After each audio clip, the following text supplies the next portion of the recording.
Rumah sakit mengcovidkan pasien. Jadi isu ini sudah masuk di tempat di mana saya bekerja. Sebagai nakes yang bekerja di dalamnya, saya saat ini akan memberikan penjelasan kepada setiap teman-teman, Bapak Ibu, saudara-saudara semua. Kenapa sih seolah-olah setiap pasien yang datang ke rumah sakit kok seolah-olah itu dicari-cari COVID-nya?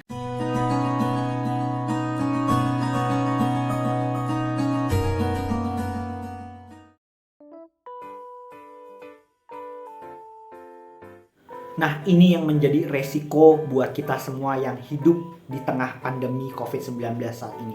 Jadi setiap kita yang datang ke rumah sakit atau bahkan saat kita ingin dirawat di rumah sakit akan melalui proses yang namanya screening atau seleksi. Di seleksi ini biasanya dilakukan proses swab antigen. Makanya mau nggak mau, suka nggak suka, karena proses ini harus ada. Kenapa harus ada? Karena kita sekarang sedang hidup di tengah-tengah pandemi, supaya kalau kita terpapar, maka kita akan dipisahkan dengan pasien-pasien yang lainnya. Kalau kita tidak terpapar, ya pasti akan masuk ke dalam ruangan yang non-isolasi. Kalau kita terpapar, kita akan masuk ke dalam ruang isolasi. Walaupun tubuh kita baik-baik saja, kita masuk dengan tidak ada sama sekali gejala COVID-19, tapi gejala lain, tapi tiba-tiba begitu kita di swab ada COVID-19-nya, antigennya negatif, maksud saya, pasti kita akan dipisahkan karena risiko penularannya sangat besar. Bayangkan kalau misalnya ini saya tidak ada sama sekali keluhan batuk pilek, saya cuma sakit perut, masuk ke rumah sakit, saya dirawat, saya harus di antigen. Karena itu yang menjadi risiko kita semua yang hidup di tengah-tengah pandemi COVID saat ini. Saya harus di antigen. Kalau antigen saya positif, saya harus masuk ke dalam ruangan isolasi. Tapi kalau antigen saya negatif, saya bisa masuk mungkin ke ruangan yang non isolasi. Resikonya adalah kalau tidak dilakukan swab antigen, bayangkan saya masuk, misalnya saya ini masuk di kelas 3. Dalam satu ruangan itu ada 6 pasien, ada 6 bed tempat tidur. Kalau saya masuk di situ ternyata tidak di screening, padahal saya membawa virus, saya antigen positif, saya membawa virus corona ini, COVID-19 ini, maka yang berisiko adalah orang-orang yang sekamar dengan saya, pasien-pasien yang ada di dalam situ. Walaupun secara pribadi tubuh saya baik-baik saja, tapi ingat, COVID-19 itu memperparah penyakit komorbid yang ada di dalam tubuh manusia.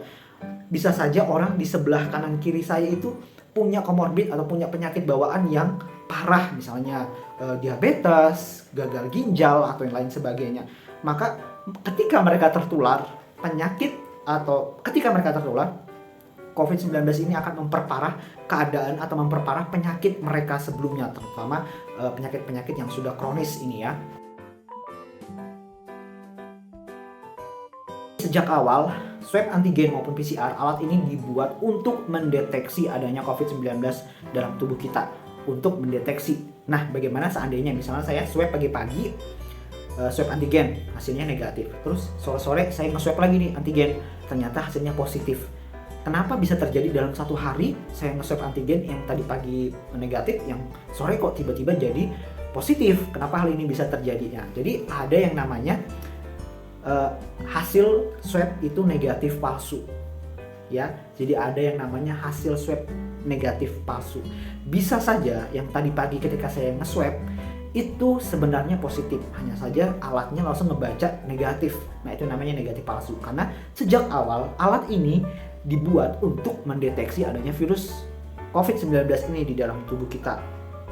Makanya kita sebagai nakes itu pasti memakai yang positifnya, karena ingat, alat ini dirancang untuk mendeteksi COVID-19.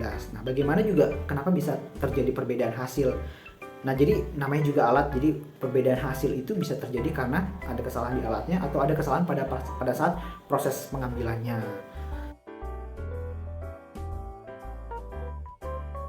Ada pasien datang dengan membawa hasil swab antigennya negatif.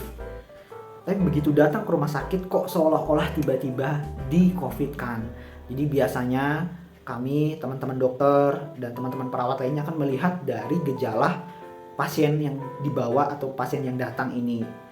Secara umum, gejala COVID-19 itu kan seperti batuk pilek, nyeri menelan, sesak nafas, saturasi oksigen turun, gambaran foto ronsen dadanya atau foto ronsen toraknya itu pneumonia seperti ini. Nah, kalau pasien datang sekalipun dia membawa hasil swab antigennya negatif, tapi kalau ada gejala-gejala yang mengarah ke COVID, maka pasien ini akan dinaikkan statusnya, diagnosanya menjadi suspek COVID-19 atau dicurigai COVID-19 dan akan dilakukan swab PCR.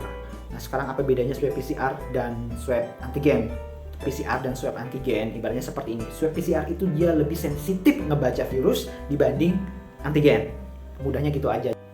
Demikian informasi yang bisa saya bagikan buat teman-teman semua. Semoga bermanfaat dan menjadi pencerahan untuk kita semua, terutama pada saat kita membawa keluarga kita ke rumah sakit, ingin rawat inap, sakit atau apapun ya, karena kita hidup di tengah-tengah pandemi saat ini, mau nggak mau suka nggak suka kita akan melalui proses screening atau proses seleksi masuk ke dalam rumah sakit. Ini yang bisa saya bagikan, semoga bermanfaat. God bless you non-stop.